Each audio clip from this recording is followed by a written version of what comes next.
Okay, shalom. Right, very interesting lesson. Hopefully very short and sweet, but containing some very, very powerful concepts like the 72 names of God, the whole concept of going over the concept very briefly, the 32 paths of wisdom, and the concept of the tree for the intellect that I've previously covered, and also connecting that to a couple of teachings I've just done regarding Yeshua Sahapanim. Okay, this is really interesting stuff. So, the 72 names of God are based on these 3 verses from Exodus. Okay, and they're just at the point where the sea is going to be split. The camp of Israel is just at the point where the camp of Egypt are pursuing them, and as they've left Egypt, and it's right before the splitting of the sea. So I'll just quickly read it, and then I'll explain how we get the 72 names of God from these 3 verses. Okay, and I'm going to show you 2 formulas for getting 2 sets of different names. This is why this is quite an interesting lesson. We usually presented with a combination of 72 names of God in a certain way that contains what's called gevurah, which is strictness, but it's also harsh punishment.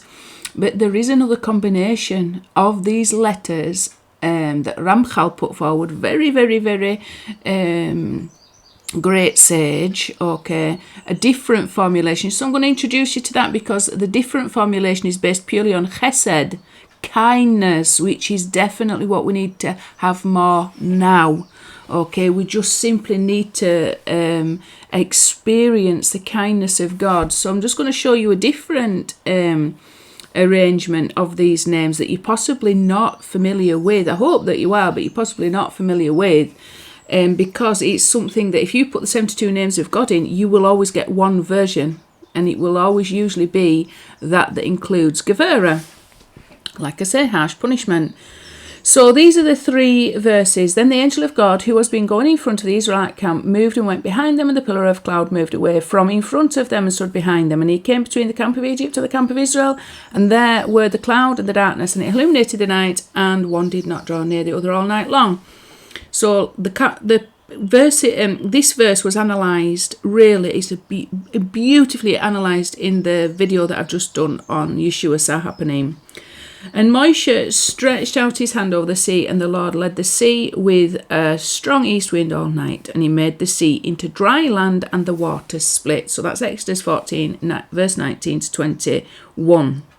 Okay, there's a million different numbers that I could look at, but I chose 2 specific numbers. I chose the 2 ordinals. I chose the regular ordinal number and the mispagdol ordinal number, because the ordinal number is very much related to a revelation of Moshiach Ben Yosef.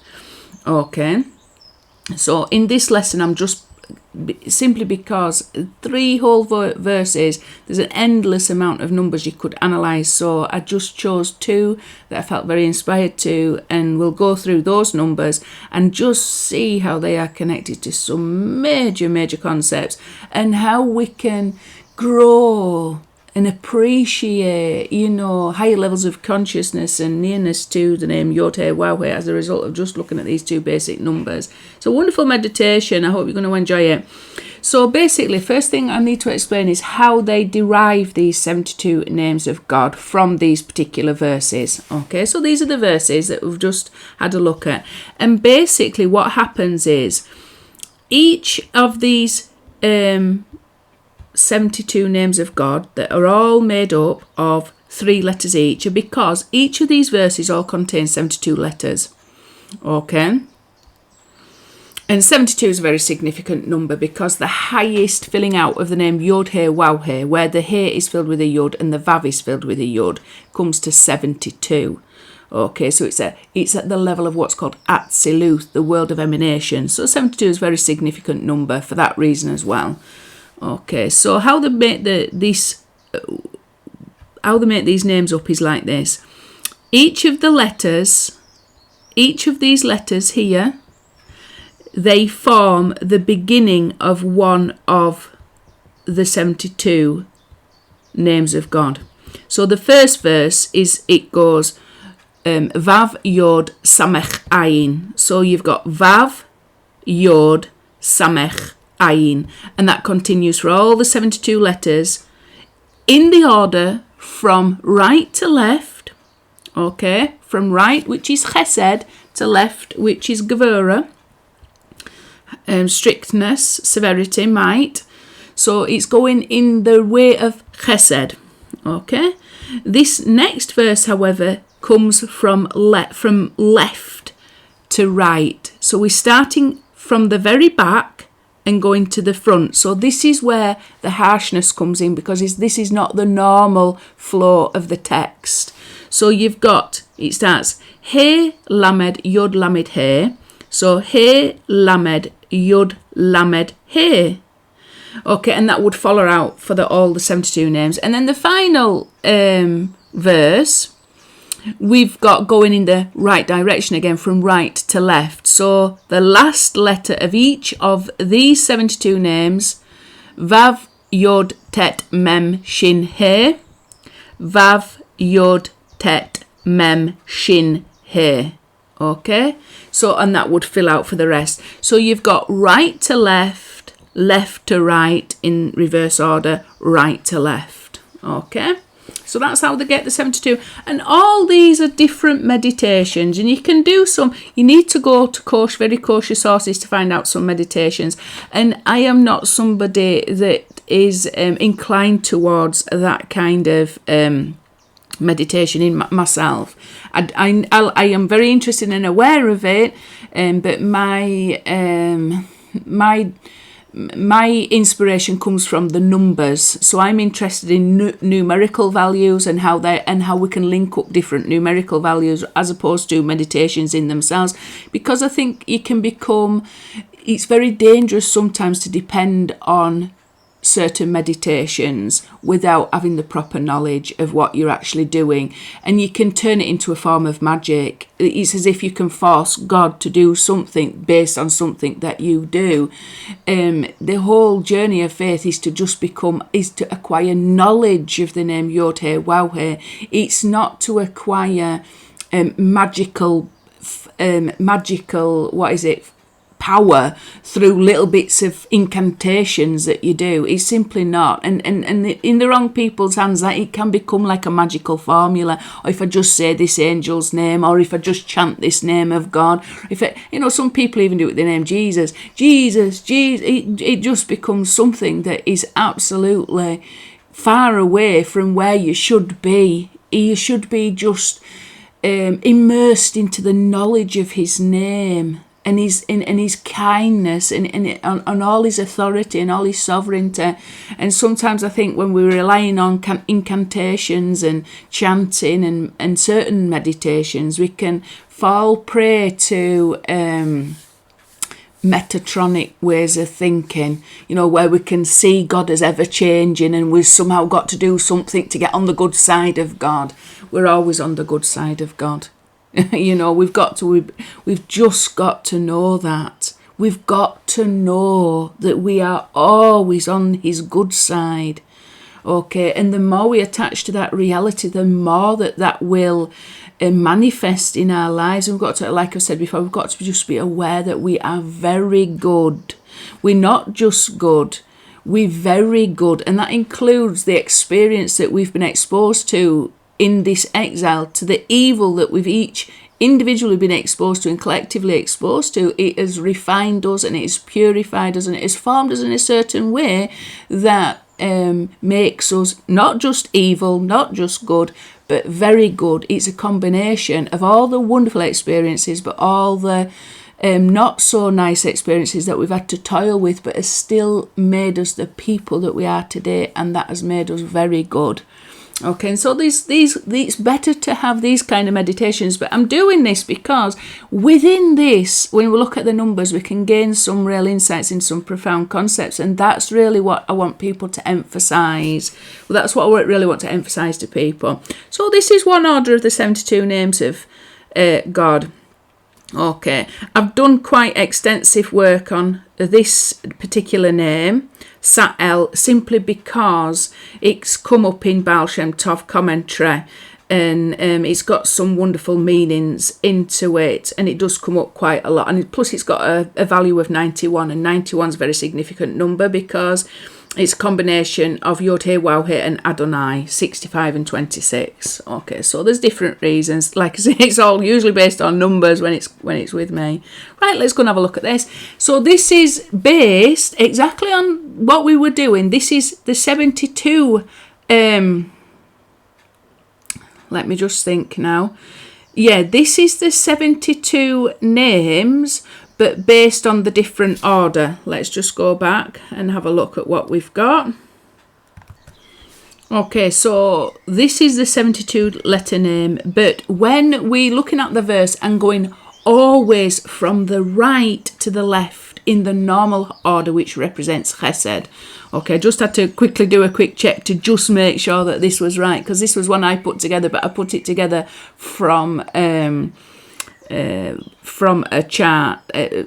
I put it together. I basically copied it and redid it from one that I got sent from a very kosher source. So very, very interesting. So you don't normally see this array of the 72 names of God, but this is all based on the spirit of chesed. And in the end, when he reveals his sovereignty and authority and his oneness, he will do it through the spirit of chesed. So to me, these are very important meditations. If you're going to meditate on anything, you might as well meditate on his kindness, his chesed. Okay, so slightly different. There are all these are exactly the same as in the other.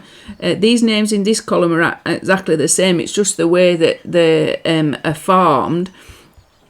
But all these do vary. Okay, all the rest do vary. So it's very interesting. It's a very interesting set of 72 names and very powerful. Like I say, these are all based on the spirit of chesed, which we need that more and more in order to get the highest levels of knowledge, in order to draw near to Yod He, Waw He. We need to be leaning very heavily towards the side of chesed, because not only that, he desires to reveal himself through chesed rather than all this harsh judgment, which, we've been very familiar with. The only name that I've actually analysed in depth is this one, simply because it came to the number 71, and 71 is Yonah. And for obvious reasons, when it comes to a revelation of Moshiach Ben Yosef, who is Yeshua, then Jonah is a very significant sign. Okay, so I have analysed that name. Obviously, it's just one of those things. It's a never-ending flow of inspiration that you can gain from all these things. They're just never-ending flows of inspiration. They're never-ending sources of wisdom and light. It just depends which way you're looking at and for what intention that you're looking at. But all these things in and of themselves can just bring you an illumination and draw you close and increase your knowledge and get you to that place where you want to be. As opposed to stuck with all the darkness and evil and whatever right before your face, stuck under your nose. You might as well be connected to things that are going to bring you light and love and joy. Okay, so that's just a brief look. Now I'm just going to have a look at the numbers, because like I say, these are the things that fascinate me. But obviously you can't really talk about the numbers behind this particular verse without showing you that within Judaism, that is these three verses are the source of the 72 names of God, which are seen as very, very powerful revelations. Okay, so that's just an introduction, a very brief introduction into that concept. Right, so we've got these three numbers. We've got the regular ordinal number, so each letter as it is in the order of the alphabet. And then this is the Mispar Gadol ordinal number, where we change the ordinal number if it's a memso, if it's a Sophite letter, because the Sophite letters change form when they're on the end of the word, and there's also then it makes the alphabet 27 letters as opposed to 22 letters when we include the Sophite form. So obviously they've a different position in the alphabet when we take into consideration the changed forms of the 5 letters, the 5 Sophite letters. Okay, so we've got 2 numbers as a consequence of that. If we add those 2 up, we've got a third number. Let's have a look at these numbers then. So straight away we've got that powerful connection between the concept of the bones of Yosef, okay, which it was the coughing of Yosef that split the sea, according to the sages. That's the tradition within the Midrash and things like that. What caused the sea to flee? Or it's taken from Psalms 114, I think it is. You know, the sea saw and fled. What did it see? It saw the coughing of Yosef. Okay, so the coughing of Yosef is a very powerful code, if you like, for Moshiach Ben Yosef, basically. And the coffin is also associated with all the Yosef, all the good works that Yosef did whilst he was subject to the exile in Egypt, and it's also synonymous with all the good deeds that Yeshua HaMashiach has been doing, suffering with us in this Edomite exile that we're currently in. Okay, so powerful, because the Mispah Gadol number 2,384 is exactly the same regular as and the bones of Yosef, which the children of Israel had brought up from Mitzrayim. And this is the verse that it's taken from Joshua 24:32. And the bones of Yosef, which the children of Israel had brought up out of Egypt, they buried in Shechem.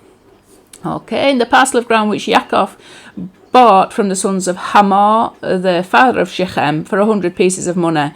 And they became the inheritance of the children of Yosef. Okay, so very significant verse. This is one of the verses that indicate that that particular parcel of land was bought and paid for by the forefathers, and it belongs to the children of Israel. And this is one of the past parcels of land that is now in Palestinian control. Okay, so the Palestinian Authority controls the grave of Yosef, and they've just recently had a terrorist attack there, and they destroyed it, and it's just had to be rebuilt. And this has happened lots and lots of times. I visited the tomb of Yosef a few years ago when I went on a tour around what's called in Arabic Nablus. Okay, so I'm not going to get political, because the situation is how it is, and we've got to work with that reality.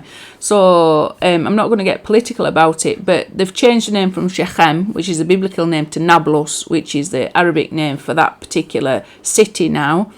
But it will come back. It will be reinstated as Shechem, and it's a very biblical piece of land. It's also it's what's called the one additional portion that was given to Yosef, and also when it talks in Zephaniah that they will all talk the same language, they'll all be given a pure language to talk, and they will, in one accord. That word for one accord is exactly the same word as in what was told to Yosef. He was given one portion. I'll just quickly show you so you know what I'm talking about. I'm not going crazy. Okay, so I'm not going to go through that. If you want to go through that and read it, you can pause it. But you can see here, this is from Genesis 48:22. And I have given you one portion over your brothers, talking about the portion of Shechem. It tells you in this commentary, the portion of Shechem given to the brothers, which I took from the hand of the Amorite with my sword and with my bow. So that word there is Shechem Achad. Okay, one portion. That means... there you can see one portion. You can read that commentary if you want. However, when we look at this from Zephaniah 3:9, for then I will convert the peoples to a pure language, and that really is, it's language of Hebrew, but it's also we just speak the truth. We're not pussyfooting around, accommodating people's lies regarding things like this land and who it actually belongs to. And this land belongs to Yosef, the house of Yosef. It does not belong to the house of Yehuda. They've got to say things as the truth, what it is. This is an extra portion for Yosef, the house of Yosef. And currently, the house of Yosef is not recognized by his brother Yehuda. So when they're talking about this, they think that belongs to them, but it doesn't. It was a portion to Yosef, and that's got to be the truth that we state as well. And it will all be revealed eventually. We don't need to get nasty about anything, but it belongs to Yosef, and that is the truth. For then I will convert the people to a pure language, that all of them call in the name of Yod-Heh-Waw-Heh. So we will all be elevated up. We will all be able to be elevated up and be able to call in the name of Yod-Heh-Waw-Heh. It's a very powerful. This is not just a small statement that's heard here, and because it's mentioned in the Tanakh, that the people who call on the name of Yod-Heh-Waw-Heh, it's mentioned in Psalms, and Moshe, Aaron, Shmuel, Prophet Samuel. So we're not talking Moses, Aaron and Samuel. We're talking about, to be able to call on the name Yod-Heh-Waw-Heh is not just opening our mouth and saying the name Yod-Heh-Waw-Heh. It's a whole level of prophecy, and it's a whole level of consciousness and knowledge of Yod-Heh-Waw-Heh, in that we are able to call on him. Okay, and not some fantasy fiction version of who we think he is based on lies that we've inherited from religion. So this one, it says that all of them call in the name of Yod-Heh-Waw-Heh to worship him of one accord, that is Shechem Achad. So there's got to be some very mystical and powerful reasons why this prophecy for unifying all peoples is connected to the portion of land that is allotted to Yosef. Okay, so there's lots of things that you can meditate on that. It's very powerful meditation, by the way. Okay, so let's go back. Okay, so didn't expect to be talking about that, so you've just had a little bit of extra insight into this, and hopefully something for you to all meditate on and think about. It should take us to some wonderful places. Just to point out that this particular phrase in itself is highly, highly messianic, because the Mispar Gadol, the regular and the ordinal Mispar Gadol, and all of these are significant. 332, for example, is 2 times, let me just get this right. No, I'll leave that alone. It's not. I've got that wrong. 3,436 is 4 times 859. This is significant. Oh, we will come to how significant it is in a minute. We'll have a look at this concept, however. The tree for the intellect. Now, I did a whole teaching very recently on talking about the mother of all trees. And in there is some really powerful concepts for us to think about. I'm not saying that I've completely hit the nail on the head with it, but it's given that particular lesson on that particular teaching on the mother of all trees is very, very interesting, because the mother of all trees, what I'm pushing for in that particular, well, I'm not pushing for him, it's just what's revealed when you put all the different pieces together from all the different sources to be found within Judaism, and it gives this concept of the mother tree, which is this particular tree, the tree for the intellect. Ha'etz lehaskil, the tree of the seikel, okay, or the tree for the seikel. And all these numbers are highly messianic. 110 is the ordinal of Yeshua HaMashiach, which we're going to come across that very soon. If we add the regular plus the Mispar Gadol regular together, it comes to 1,930, which is 5 times 386. 386 is Yeshua.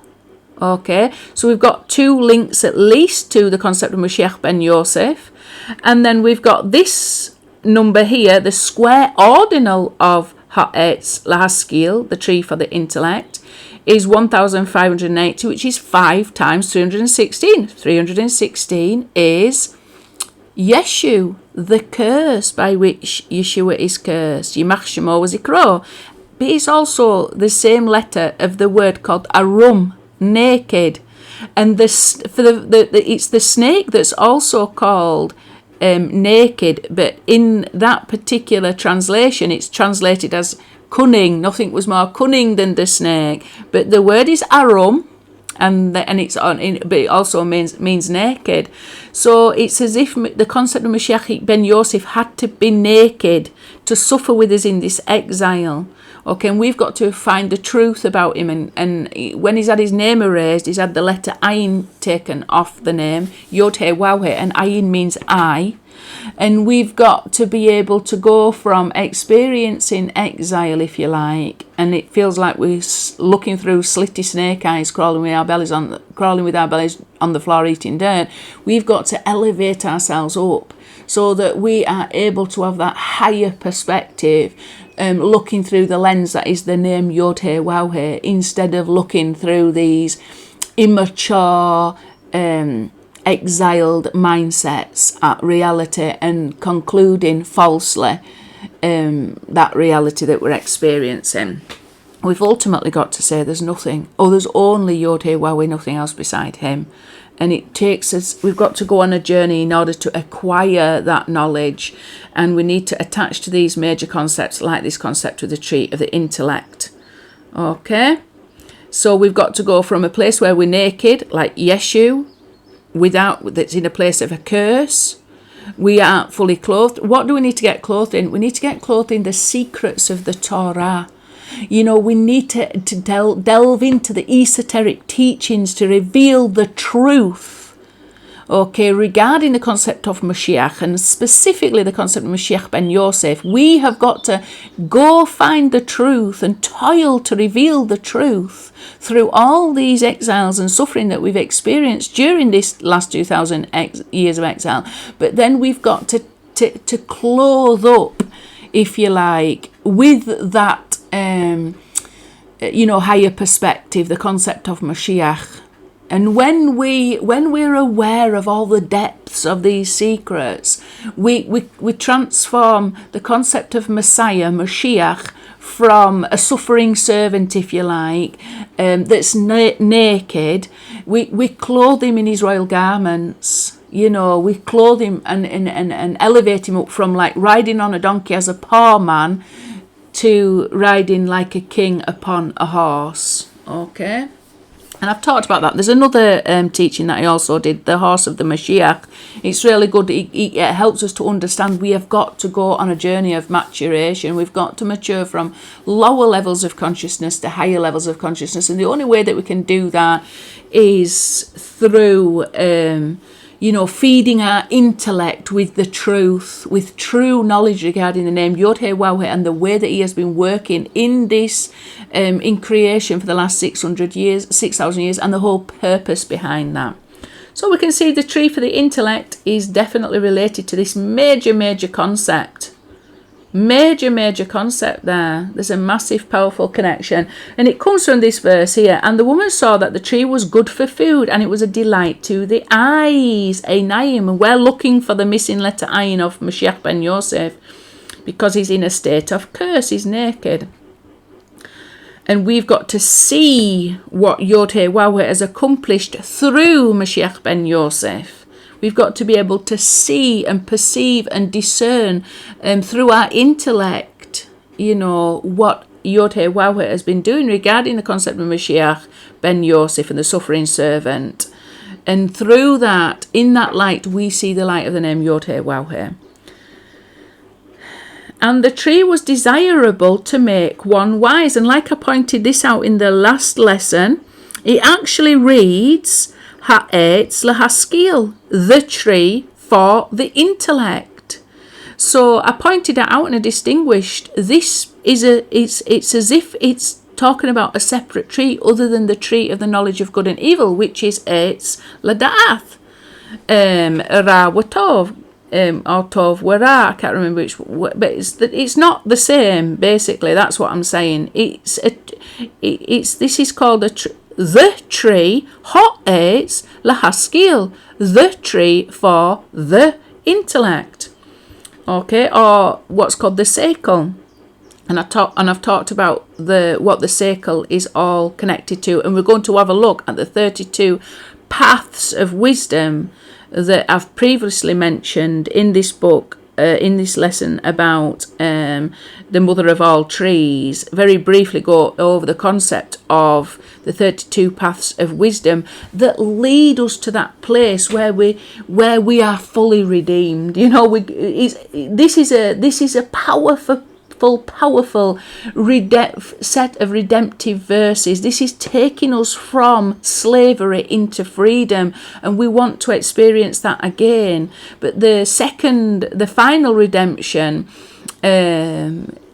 although it will parallel the first redemption, we've got to understand what that is before us today in a language that we ourselves understand, and we can relate ourselves to our own experience in life. Okay, so going back, I said I would mention this. So 859 is Yeshua HaMashiach. So 749 regular, 110. So you can see powerful connection between Yeshua HaMashiach and the tree for the intellect. And I pointed out also that this here, Tahawahu, Yeshua here is connected to the tree of the intellect very, very clearly. Okay, and this is the whole concept of Yosef as well. There's loads of parallels between Yeshua and Moshiach Ben Yosef. But here, Tahawahu, this comes to 400 and, just wait a minute, let me add it up, 424, and that is Moshiach Ben Dawid. So when it says it was a delight to, i.e. the eyes, it was a delight, Tahawahu, comes to Moshiach Ben Dawid. So we've got a reference to Mashiach there, and we've also got a reference to Ha'etz Lahaskil, obviously a reference to Moshiach Ben Yosef. Okay, it's all just interesting stuff. It's really interesting stuff. And then we've got death swallowed up paternally. So the whole purpose of this exile is to ultimately swallow up death, so that we don't ever have to experience a descent. We don't have to experience evil. We don't have to ever experience suffering. And death itself. Yeshua HaMashiach has gone into Asaph, Edom, Rome, which represents the nations, the body, the vessel, in order to create shalom, okay, and transform the body, the nations, the soul, the physicality to an appropriate vessel with which we can receive that Yod-Heh-Wah desires to bestow upon us, which is a revelation of his absolute authority and sovereignty and oneness. Okay, so he is in there, and like he says, he is the resurrection. He's not just resurrecting his own body, he's resurrecting the entire of creation and refining the entire of creation, refining the physicality of the entire of creation in order to be a fitting vessel to receive a revelation of the name Yod-Heh-Wah.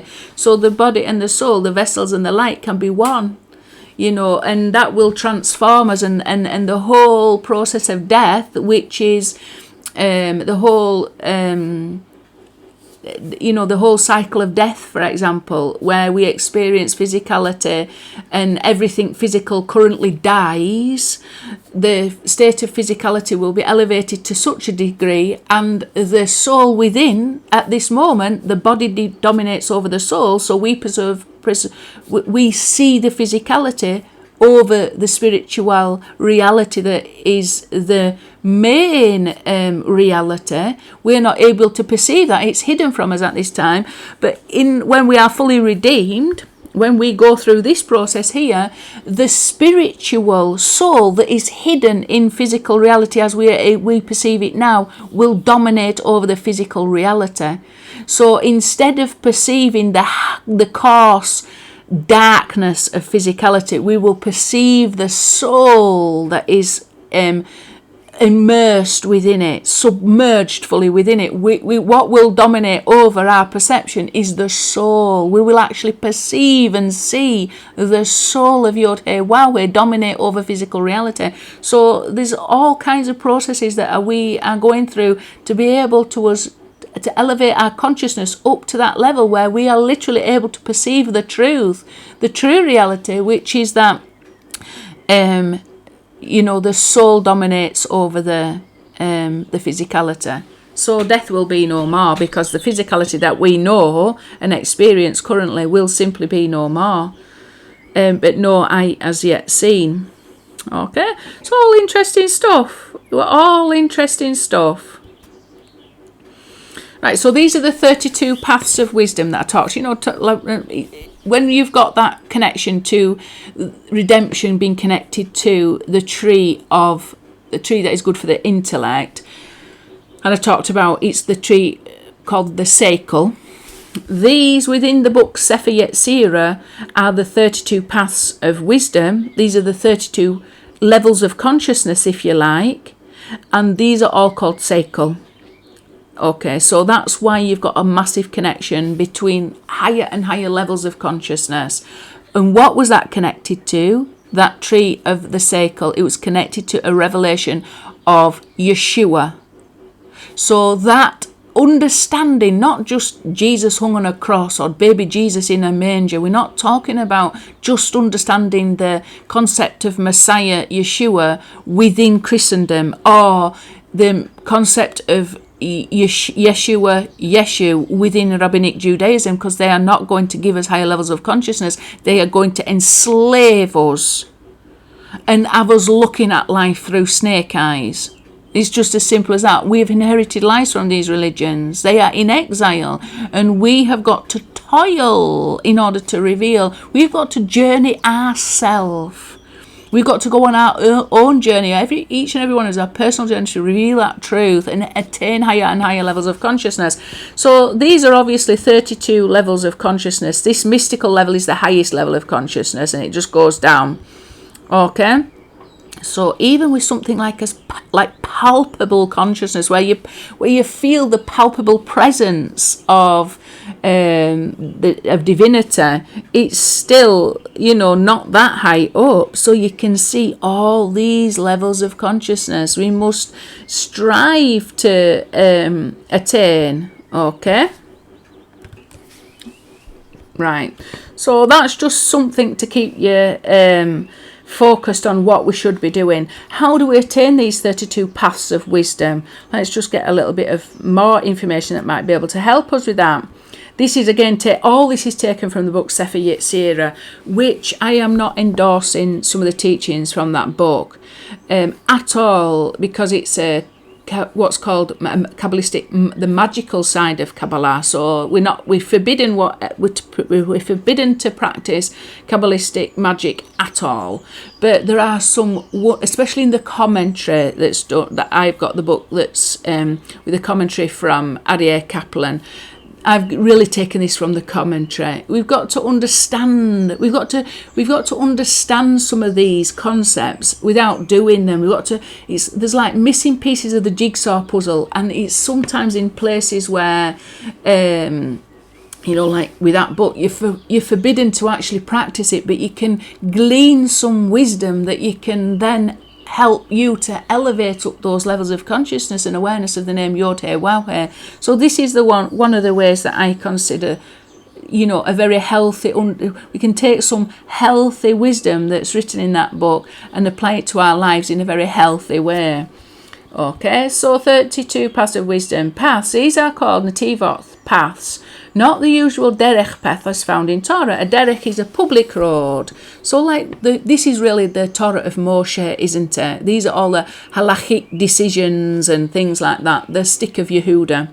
A route used by all peoples. A nativ is a personal path which must be blazed by each individual. There is no open highway to the mysteries. Each individual must discover his own path. It is a hidden path without signposts of markers, which one must discover on his own and tread by means of his own devices. So this is very much the path of Moshiach Ben Yosef, isn't it? It's our personal face-to-face relationship with Yod-Heh Waw-Heh, whereas Moshe is an indirect relationship with Yod-Heh Waw-Heh. It's like the Bnei Israel said, no, you go talk to him, we don't want to hear his voice anymore. Yet with Yeshua, we have a different, much more personal relationship, and we've often got a very individual personal path that we've got to walk. So this would be likened to the Nativoth, the paths that I talked about, these paths of wisdom. So we can see how it's related to the concept of Moshiach Ben Yosef. Even we all need to experience this. Do you know why? Because we've all got to conclude for ourselves. We can't just be told that Yod-Heh Waw-Heh is king. We got to experience it ourselves through our own individual life, which Yod-Heh Waw-Heh has by design intended us to go on our own personal individual journeys, He wants us to uniquely experience Him. Not just be told how to experience Him and what to experience in Him and be like force-fed. You've got to experience Him yourself through your own life, and this is where the concept of Yeshua sometimes comes in. The whole concept of Moshiach Ben Yosef is for us to experience Yod Heh Wah for ourselves. Mystical, these paths are said to be mystical, pelioth, in Hebrew, which comes from the word pella, which means hidden and separated from the world at large. Not only are these paths individual, but they are hidden, concealed and transcendental. There's one setback to this whole concept of Netivath, and as soon as I mention it, I think everybody will experience it. These paths are individual, okay, and sometimes if we don't also attach ourselves to the usual public paths, we can feel quite lonely. It's one thing to be on the individual paths, and it's a necessity to be on the individual paths. But if we find ourselves never on the public paths with other people and a sense of community, then we can experience like loneliness and spiritual loneliness, and we can feel very isolated. I know myself, I've felt it, and there's times when I've really appreciated that, but then there's also times when I think I'm experiencing all this and I have nobody to share it with. That's possibly why I'm driven to do these teachings, because you do have to share it. You do have to have some sense of community, even if it's via YouTube and things like that. You know yourself when you've got you feel at least you can share something spiritual with another person. There's a kinship between you. I've got friends on Facebook, and I'm growing friends all the time where I think they're so radically different to me. They are people who've blazed their own trail, and they've got to some very, very fascinating places, and they're able to share some incredible insight. And you just grow as an experience of knowing these people and just sharing. And I think to myself, I have not gone the same way as you at all, and possibly I have not even concluded the same things as you.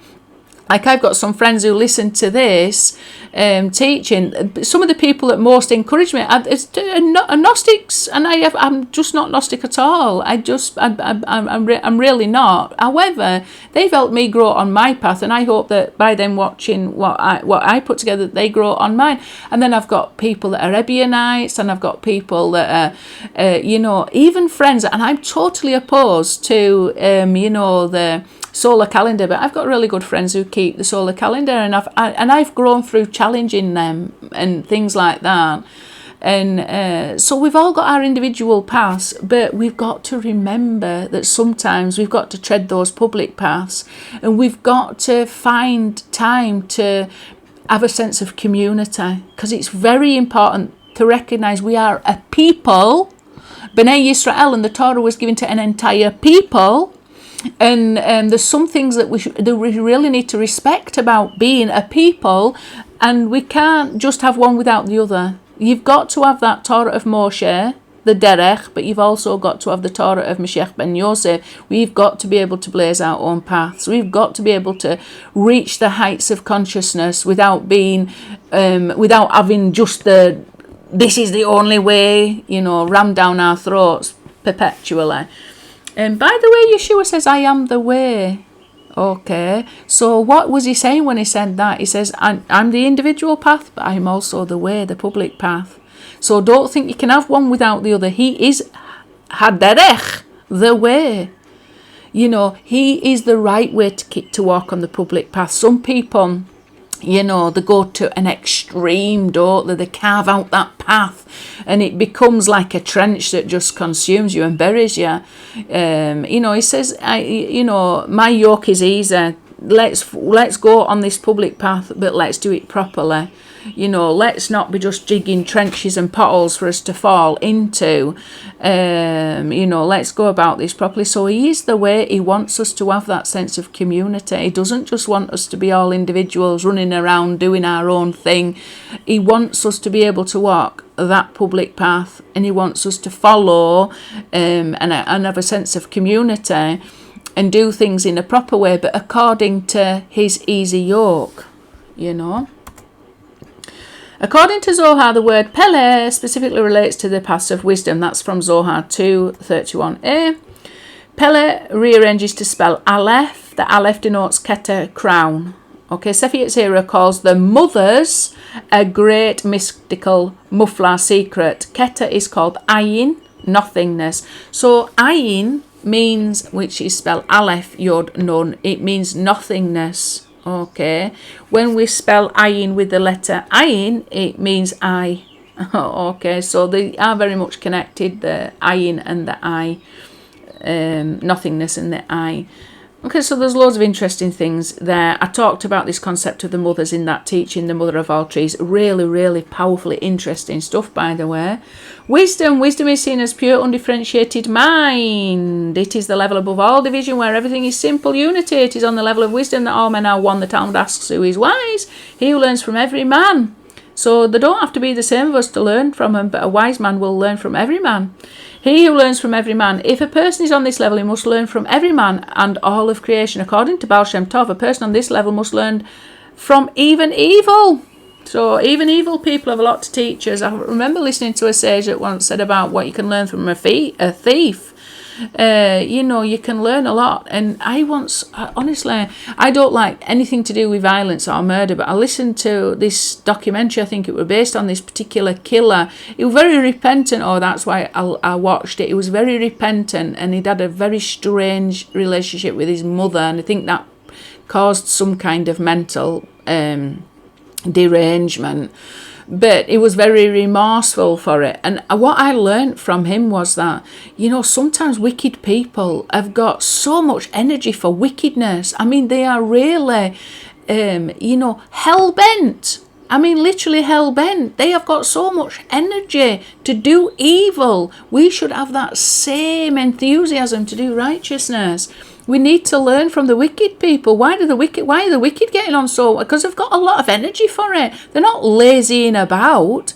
They're getting on and thinking and planning, and what can I do to execute this evil plan that I've got? And when it even comes to killing and raping people, I mean, it's as if that's all that they get focused on it, and they don't stop until they've accomplished these evil desires. We've got to learn from that, because sometimes, we are not doing everything that we can to accomplish righteousness in our lives. We've got to put more effort in. It's not going to get handed to us on a plate. This we know. We want to accomplish anything. We want to accomplish the 32 levels of consciousness. Guess what? That's going to be a lot of dedication. And you've got to stay on task. You've got to desire and want that with all your heart, soul and strength, because if you don't, you will not accomplish it. It's as simple as that. We can learn from evil people this. Okay, so you can learn from everybody. And only on lower levels does the division between good and evil exist. So there is a level of wisdom that we can attain where everything is just one. It's just like there's only Yod He Waw and nothing else beside him. We're not trapped by the ebb and flow of reality. We're above it. We're out of that whole system of reward and punishment that I've taught, a whole metatronic consciousness. We've entered into messianic consciousness, where we're seeing the absolute purpose and perfection in everything, even including all the evil acts that have been perpetrated against humanity that cause great suffering, not against just humanity. All of creation suffers as a consequence of man's evil, selfish, egotistical acts, but everything is for an ultimate purpose, and that evil will ultimately reveal the authority and sovereignty of the name Yod He Waw He. May it be soon and in our days. And I would say amen to that. The Talmud states, who is wise? He who perceives the future, because wisdom is the pure mind force that transcends time. On the level of wisdom, past, present and future have not yet been separated. Hence one can see the future like that, like the past and present. this is a phenomenal, when you have got elevated states of consciousness, you just can see the future. What do I mean by that? You can see consequences. You can see consequences much more easier, as if it's already happened. Or you can sometimes see, I can remember even like when I became a mother for the first time with my son, and my son, this was a long time ago, even before I became a believer. But suddenly, when I had the responsibility of a child, I had to understand what would happen, my behaviour and interaction with my children. And they could, when he was first born, some incredible things had happened to me when my children were born. But I can specifically remember just being able to see into the future. It used to blow my mind. I used to be able to see, if I do this to my son, in 20 years' time, this could have this particular effect. And I could see so far into the future, just little things that you could do, but I could see that there was a negative or a positive impact from this particular action towards my child. In child rearing, I can't say that I maintained that level of consciousness, but I remember when I were first a young mother, that within the first few months, somehow you became more aware, more conscious of your actions to impact the future. And then what happens is you get so inundated with the stress of life, you haven't got time to be thinking things through into the future. So it's just hitting you so hard and fast. All you can manage to do is about breathe in and deal with all the trauma and all the stress that's before you, because this is an evil world in which we have not got the time and the space to think things through. But I just had a little bit of time where I weren't working. I had my maternity leave, and in that time I was able to just breathe that little bit deeper and see that little bit further. And then as soon as you're back to work, and I was back to work after 18 weeks, it was less than 18 weeks, that's when my son was born, that's the only time that we got off for maternity leave. So handing your child over and then going full time into work, nose to the grindstone, and coming home, and that's what's robbed off you. But in that short time, I can remember having just this incredible insight, and then life just takes over, doesn't it? The necessity to pay bills and to pay your mortgage and to maintain Western life just robs you of all wisdom that you truly need. And then you're in nose to grindstone, just hand to mouth, and you can't think in the future, and you can't have these elevated levels of consciousness, because all you're doing is surviving and paying bills and things like that. It's horrible. And that's the world in which we live, and we've got to be able to prioritize what really needs to be prioritized. So this is a couple of verses which give us an example of what these paths are. It's ways of pleasantness. This is talking about the tree of life, by the way, which is a revelation of the name Yod-Heh-Wah-Weh, and all its paths are peace. And then it's netivotheha. So we've got that netivoth there, netivotheha. Shalom, peace, which is what we need. And then, so said the Lord, who made a way in the sea. So this is connected back to that whole concept of the sea, and a path in the mighty waters. So we've got the word dorech, which is derech, the path, the public path, and then we've got netivo, a path in the mighty waters. So we've got again the concept of the public path, but then our own personal path, isn't it? We've got to find our own personal path. Okay, all very interesting. It just makes the journey of faith much more interesting. Right, let's go and have a look at some more numbers. Okay, so we've got this coat of many colours, which comes to 1184. Must have another. Yeah, we've got this lot. Okay, so 1184 for a start. Coat of many colours, which is Yosef's coat, comes to 1184. Moshiach. This is Moshiach regular, Moshiach ordinal, and then the square ordinal of Moshiach, if we add them all together, come to 1184. The square ordinal of the coat of many colours So we've got a link between the coat of many colours basically and the concept of Moshiach. That's what I wanted to push home. The square ordinal of Ketoneth Pasim comes to 2068. The square ordinal with the Mispar Gadol, because the Mem is a Mispar Gadol, it's a Mem Sophite, comes to 2,475. If we add those two together, okay, the coat of many colours, we get to 4,543, which is these two ordinals added together also. So we can see somehow this powerful coat, which is even worn by the king's virgin daughters. It mentions that in the Tanakh, that the coat of many colours, this spelled exactly the same, is worn by the king's virgin daughters. Okay, 45, 43, exactly the same as this. So this is a powerful level of consciousness, or it represents some kind of messianic awareness, some kind of awareness of the true Moshiach of Yod-Heh-Waw-Heh that helps us to attain a level of consciousness that's equivalent to this redemption, these 72 names of Yod-Heh-Waw-Heh, and that entire paths that we just spoke about, the 32 paths, the Seikel, tree that is good for the Seikel. Okay, so there's a very powerful connection. We're going to have a look at this number as well, 649. O Lord God of hosts. So this is a very powerful name, isn't it, of Yod-Heh-Waw-Heh. Yod-Heh-Waw-Heh Elohim Tzvaoth. O Lord God of hosts. Some powerful numbers there. 116 is Moshiach Ben Yosef. 611 is Torah. Okay. So the Mispar Gadol of this name comes to 1,171. The Mispar Gadol ordinal is 127. 127 is the spelling out of Yeshua. Okay, when the Vav is filled with a Yod. And that number comes up all the time. However, if we add the Mispar Gadol and the ordinal Mispar Gadol up, it comes to 1,298, which is 2 times 649. We see a connection. Okay. And all these are powerful meditations, by the way. You dug ears for me. That's from Psalm 47. Okay.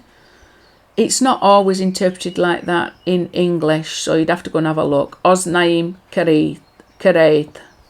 Okay, but the Mispar Gadol of that is 1,298, and as we can see again, 1,298. There's loads of messianic revelations in this. This is a very powerful number, and 118 is another filling out of Yeshua. Okay, that's Yeshua when the Vav is filled with a Aleph rather than a Yod. Okay, so all kinds of wonderful stuff. But we're just making that connection here. You can go and have a look at Psalm 47 if you want. And then there's this. This is what I mean why people, when they talk about the individual past, some of us have concluded all kinds of different things. But we've got to put that in balance. Okay, so we've concluded lots of different things. Okay, and we're all on different paths. That's fine.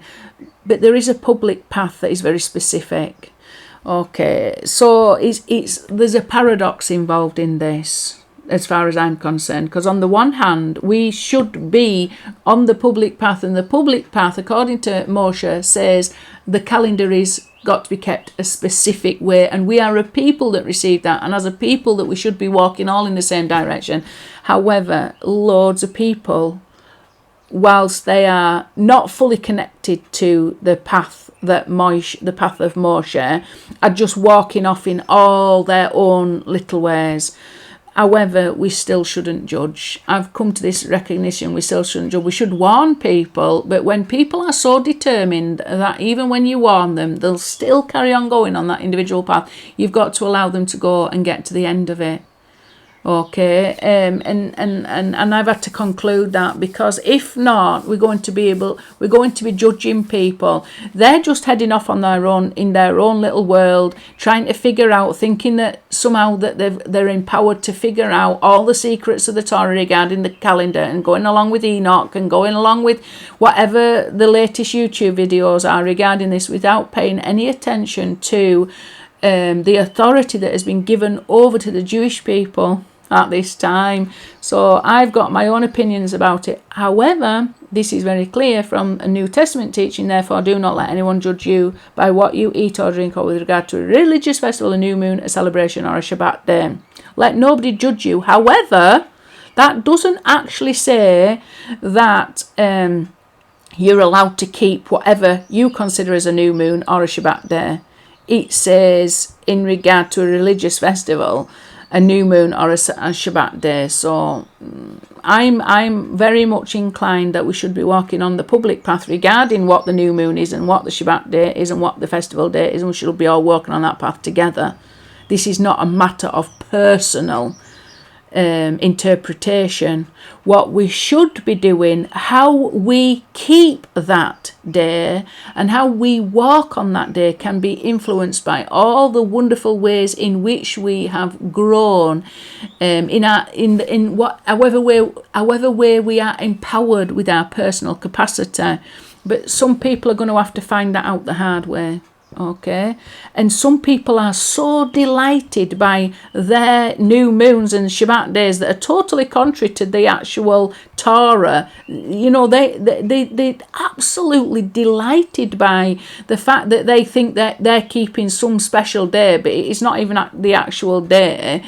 You know, but they're absolutely delighted by it, and they're filled full of joy. To me, it's something that we should be a little bit sad about, because it's not Torah as in the Torah that is the derech. It's you're trying to create what should be walked on publicly and all together. You're trying to do that in an individual way, which is just not the right way. It's just not the thing that we should be doing individually.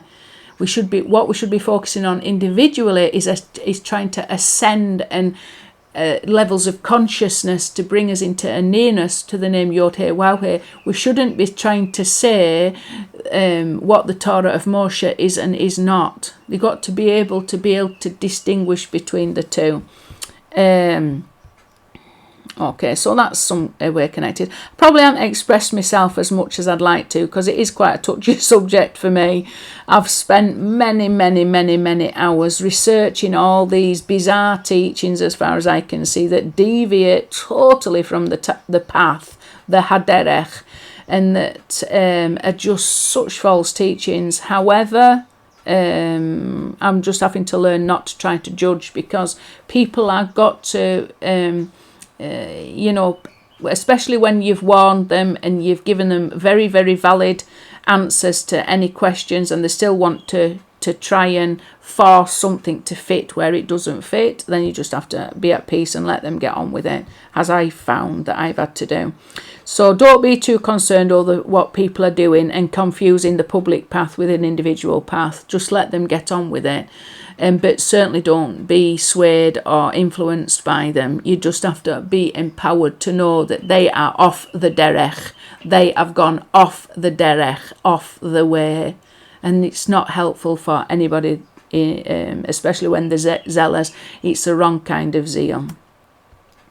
But they will learn. I've gone off the derech myself many times, and I've had to always learn the hard way. Right, come now, let us debate, says the Lord, Yod-Heh-Waw-Heh. If your sins prove to be like crimson, they will become white as snow. If they prove to be as red as crimson dye, they shall become as wool. Okay, so that's from Isaiah 1:18. A wonderful verse. It's...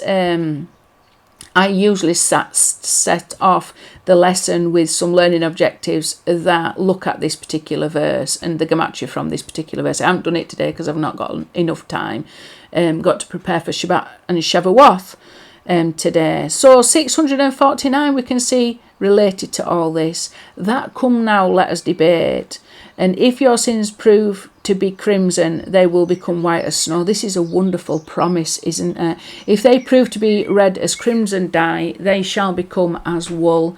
And so you've got to understand, come now, let us debate. We've got to, and there's loads of mysteries involved in that saying. And if you followed any of my teachings, what are the mysteries that are usually revealed? It's all the truth about Moshiach Ben Yosef. It's understanding the truth about Moshiach Ben Yosef and the unity between Moshiach Ben Yosef and Moshe, Moses, okay? And that unity between those two sticks, the stick of Yehuda and the stick of Yosef, and how they fit together as one stick. That is, the one stick that will come when Moshiach Ben Dawid is fully revealed. So we see that connection, it's glorious.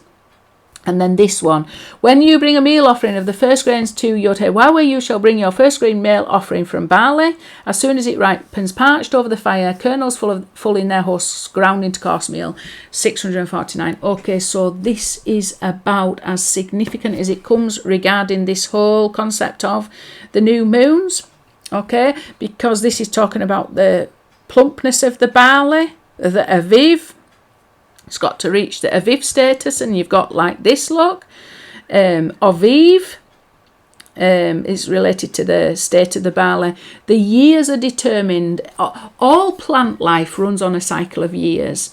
All animal life is really governed by the moon. Okay, so we've got like animals will give birth and they'll hatch eggs and all kinds of stuff. And like a woman's cycle, it's all depending, it all coincides with the cycles of the moon. So animal life is generally determined by the cycles of the moon. However, the plants are determined by the cycles of the year. So plants will just fruit once every solar year. They will grow their fruit at specific times. So like the barley will ripen at ripen to a certain level in the spring, whereas some fruits ripen in the summer, and some are very late in ripening, like the olives and things like that. Okay, so but it's just once a year, once every solar year. So that's when we say that the calendar begins at a specific time for the ripening of the Aviv. And I've done lessons on this, and I suggest you go and have a look. You'll find the ones with the grains on the front and stuff. It goes into it much better detail than what I'm going to go into today. But just to make sure that you know, the Torah-based year is based on the cycle of the barley. So we have got the cycle of the barley, but the months are determined by the moon. So the years are determined by the sun, i.e., every year the barley ripens at a specific time in that year, usually around spring, usually around the spring equinox. Okay, that's what determines our yearly cycles. What determines our monthly cycles is the moon, and that's it. That is simply the Torah-based way. Okay, and I can't see that you can argue that at all, but people do, because people want to go off on their own way. They don't want to walk the derech. They have turned this whole keeping of the festivals into a personal way that they personally want to go, because they have personally studied it and concluded what they personally think is right. But when it comes to the matter of the calendar, this was given to the people as a whole, and at this time the Jewish people are the ones that are custodians of the way. Okay, the correct way. The way we walk on that way is determined by the example that Yeshua gave us, but we should be walking on the way, in the right way. Okay, and that's very clear from this. When we want to see redemption, I'll tell you what, when they struck the path through the sea for us to walk on, you'd have been walking any other way, you'd have been where the Egyptians were. Okay, so you can even make that analogy from that. It's not about doing things necessarily in our own, determining our own path. There was a path made through the sea, and we all had to go through that path together to get to the other side. So we can see all these concepts are linked to that. And we've got to appreciate that. We've got to be able to distinguish between a path and a way. a derech and an individual path. Okay, and we've got to really not get the two jumbled up. And with that, I will say shalom. Please subscribe. Shabbat shalom and Shavuot. Have a happy Shavuot. Chag Sameach.